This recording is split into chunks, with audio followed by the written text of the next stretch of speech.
Un reo meditabundo, la mirada encendida en las penumbras del tango.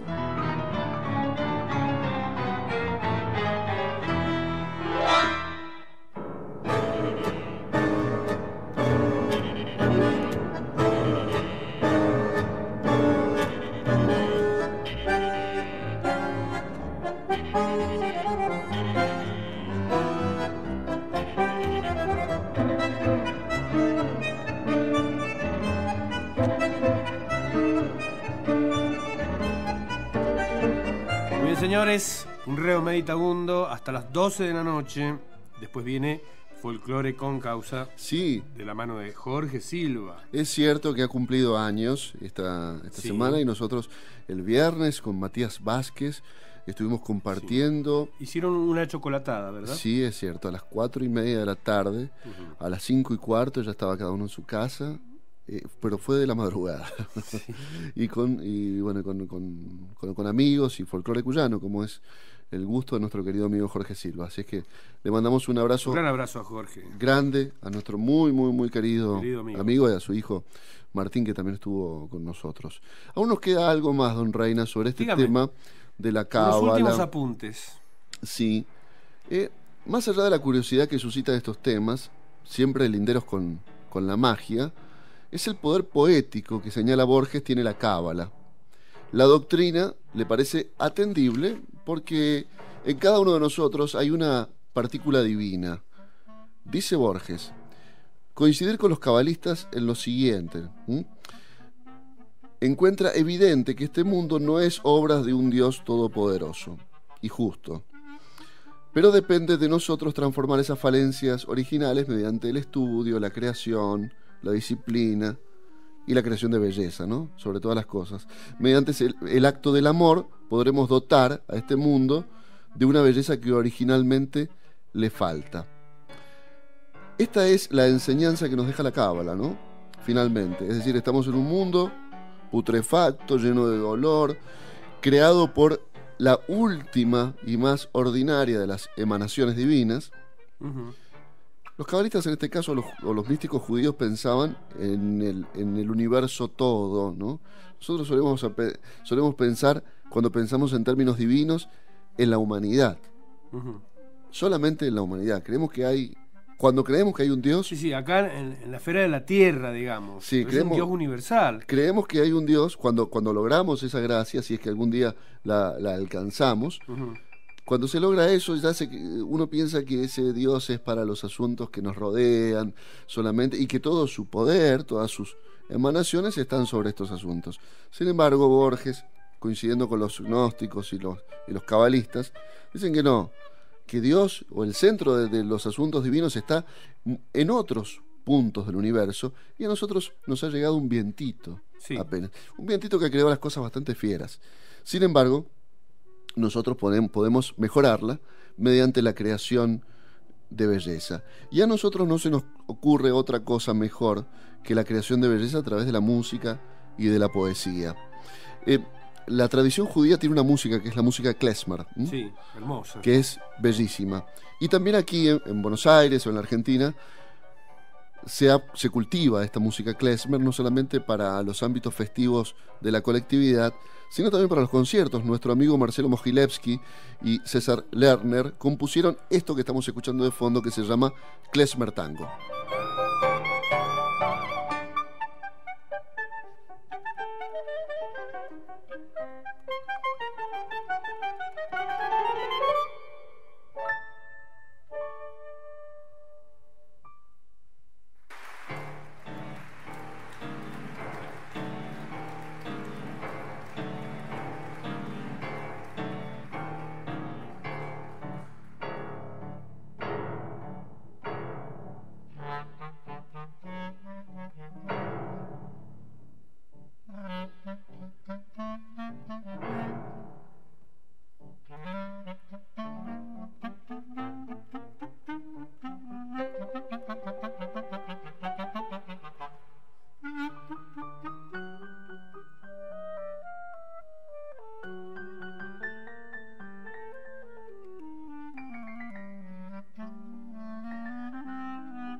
Bueno, la exquisita sensibilidad de este dúo, César Lerner en el piano y Marcelo Mogilevsky en flauta, bueno, todo tipo de instrumento de viento.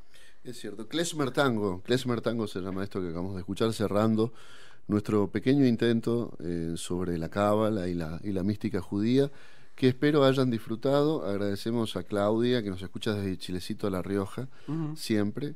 Un eterno abrazo y beso para ella. Bueno, buenísimo. Vamos a escuchar ahora una entrevista que realizará aquí Miguel García Urbani. Soy yo, sí, ¿cómo le va? En el programa La Esquina hace un par de semanas nada más. Sí.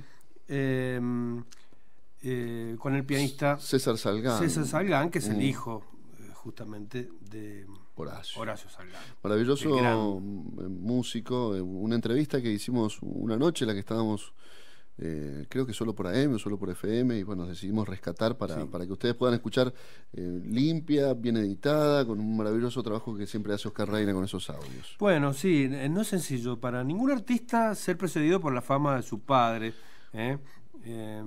mucho menos que tu padre sea Horacio Salgán y te dediques al tango. Así que César no la tiene fácil, quien lo ha reemplazado actualmente en el Quinteto Real. Lo escuchamos.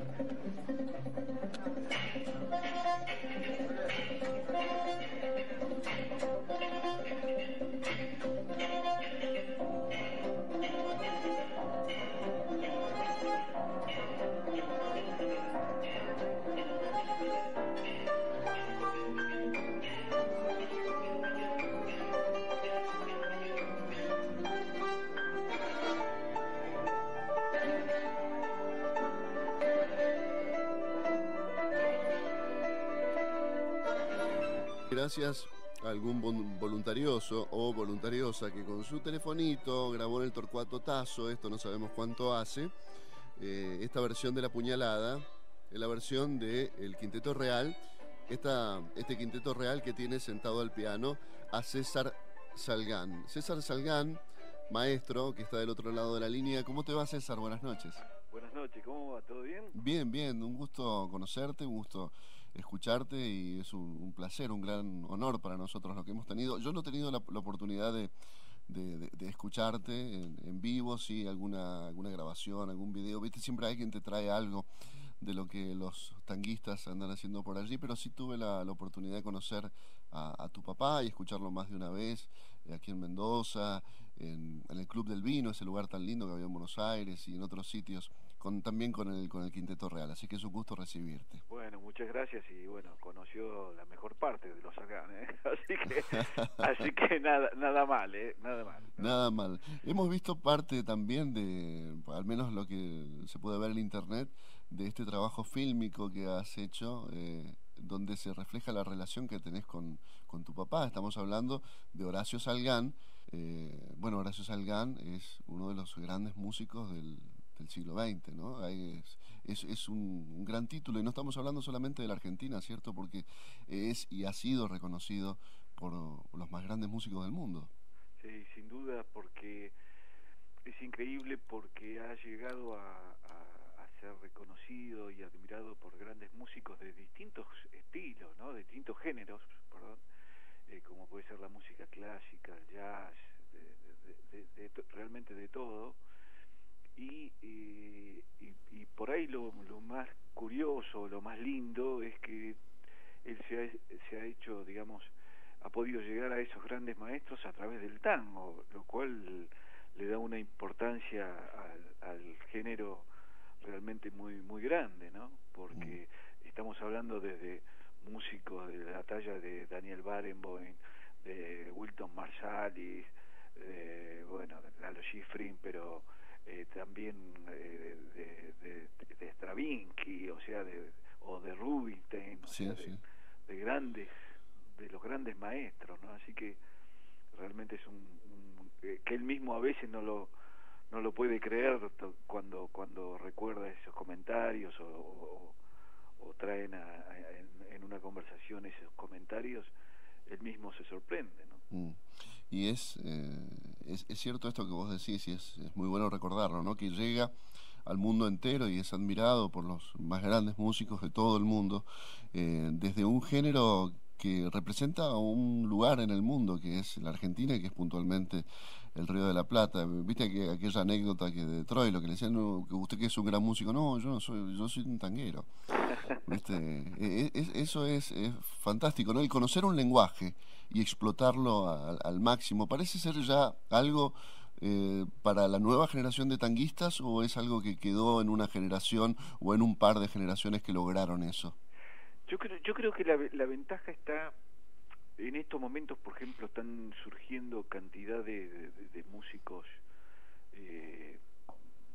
jóvenes que en realidad siempre el tango estuvo rodeado de muchos músicos jóvenes. Por ejemplo, cuando mi padre empezó, a los 20 años ya tocaba con Firpo, y se iban intercalando el lugar del piano entre mi padre y Carlitos García, y bueno, los grandes maestros han comenzado muy jóvenes con grandes orquestas.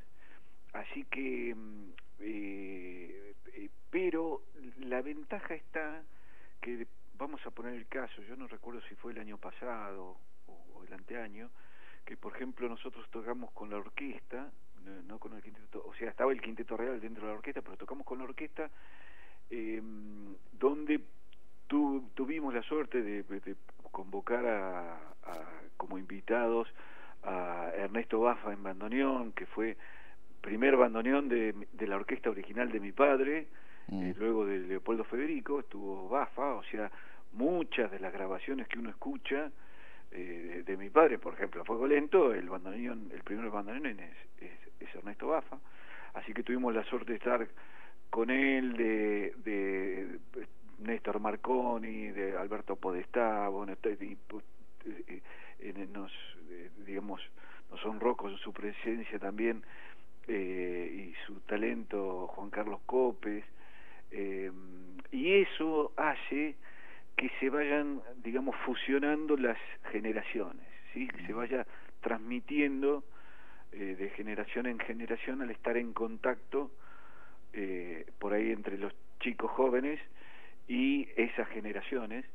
Entonces se transmite. Lo mismo en el caso mío, cuando recuerdo cuando recién usted mencionaba al Club del Vino, cuando yo debuté con el maestro Ubaldo de Lío, también tocar con el maestro, yo toqué casi 10 años con el maestro Ubaldo de Lío, y tocar con alguien que que había estado con todo el mundo, ¿no? Íntimo amigo de Troilo o con los grandes, también con las grandes orquestas, así que así es como un poco se va transmitiendo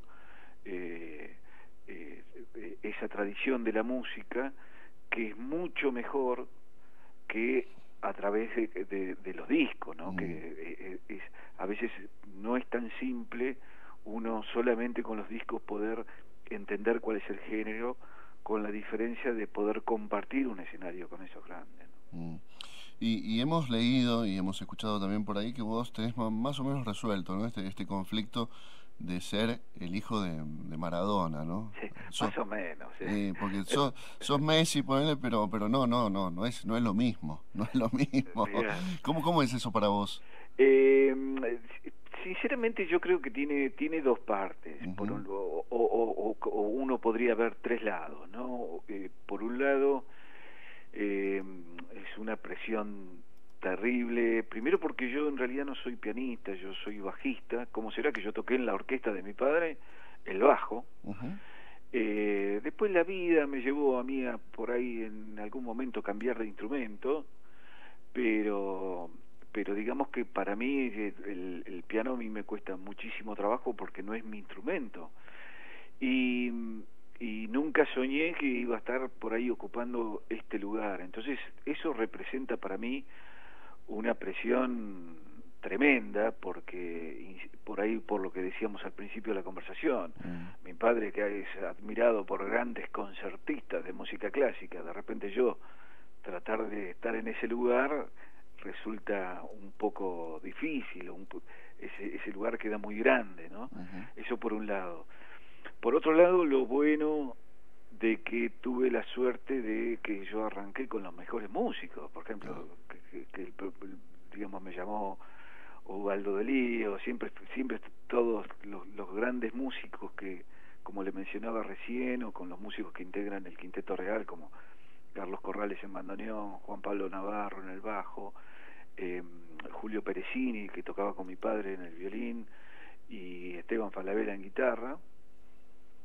Siempre he tocado con grandes músicos, entonces eso también es una bendición. Y por último, el hecho de que uno está tocando ese material y esa música que nosotros la disfrutamos de una manera realmente como si fuera nuestra, ¿no? Uh-huh. O sea, nosotros no hacemos ningún tipo de esfuerzo, no es que decimos, bueno, vamos a tocar esto como una salida laboral o algo así, al contrario, estamos todos enloquecidos de poder estar haciendo esta música, ¿no? Así que tiene de todo, desde su presión hasta su satisfacción. Sí, claro, obviamente es un lugar de privilegio y un lugar de presión también, sin duda, pero sería también demasiado soberbio pensar que a alguien puede tocar como Horacio Salgán, por más que sea su hijo, ¿no?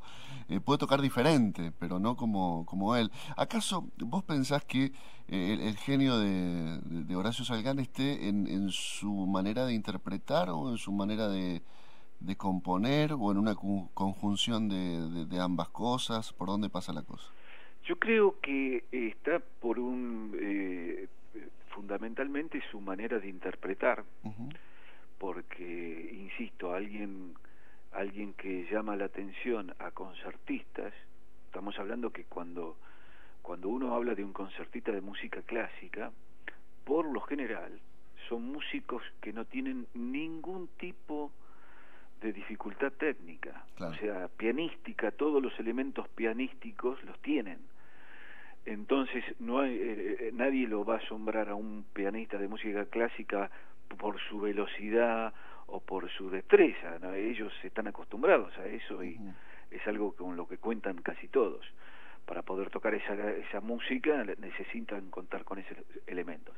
Así que yo creo que si ellos admiran o se sorprenden o disfrutan al escuchar a mi padre, es precisamente por todo lo demás, que es, como usted decía, que es por la interpretación, que es lo más difícil, ¿no? Podemos poner, si quiere, otro caso quizás Troilo no era el mejor bandoneonista hablando técnicamente, ¿sí? Hubo otros bandoneonistas que técnicamente podían tocar mejor el instrumento, pero Troilo era Troilo. Entonces yo creo que eso es un punto clave.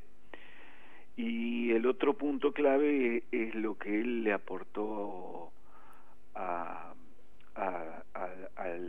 la música en sus arreglos, sobre todo en sus ideas, lo que él pudo aportar en creando tantas cosas en contracantos y en ideas rítmicas y en cosas que le aportó al tango, dado que fueron, digamos, las generaciones, o fue la generación donde pasó de ser la música un poco tocada por músicos que no tenían grandes conocimientos musicales, a aparecer músicos que estaban bien formados como músicos. Entonces empezaron a incorporar en las grandes orquestas elementos de la música ya un poco más refinado todo, ¿no? Así que yo creo que, bueno, eso entre esos dos puntos, entre las ideas, los arreglos y desde ya la interpretación, y ni hablar que esa interpretación está basada también en un conocimiento técnico, ¿no? Y un esfuerzo.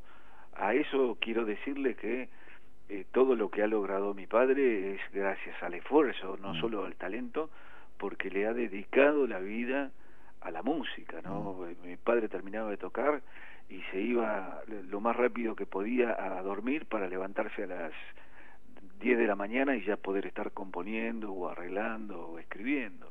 Así que así fue toda su vida. Se va a tomar todo el año que viene, todo el 2016, como el centenario de mi padre. Mi padre va a cumplir 100 años. ¿Cómo está tu papá? ¿Cómo de salud? ¿Cómo está ahora? Bien, realmente está, bueno. está fenómeno. No dejan de ser 99 años. ¿Qué te parece? Pero está terriblemente lúcido, con el mismo humor de siempre, el buen humor que tiene siempre. ¿Toca algo? ¿Hace algunos ejercicios? Toca muy poquito, claro, ¿no? O sea, pasa, toca 5 minutos y ya está. Pero entonces por eso es más... aunque parezca mentira, es como si él estuviera viviendo la música a través mío, porque cada vez que yo vuelvo de una actuación y le digo que a la gente le gustó y le cuento el recibimiento que tuvo, por ejemplo el quinteto, la orquesta, estamos hablando del recibimiento que tuvo su música. Entonces es como que él se siente realmente, o cuando tuvimos, creo que hace 2 años en el Teatro Colón, y él ve esas cosas, esos homenajes o esas posibilidades, o por el camino que sigue su música, y realmente prácticamente él lo siente como si estuviera tocando, ¿no? Así que disfruta muchísimo.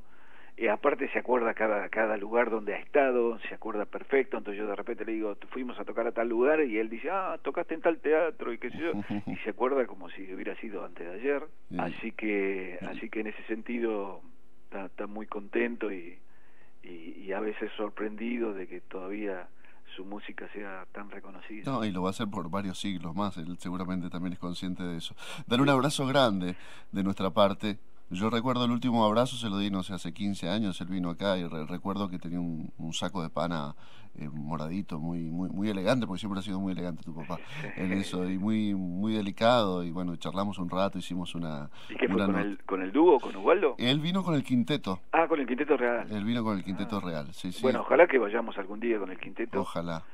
Sería muy lindo. Ojalá. César, un abrazo grande. Bueno, muchas gracias por el llamado. No, por favor, a vos. Hasta luego. Bueno, muy bien. Conversábamos con César Salgán, pianista, hijo de el creador de esto, Horacio Salgán.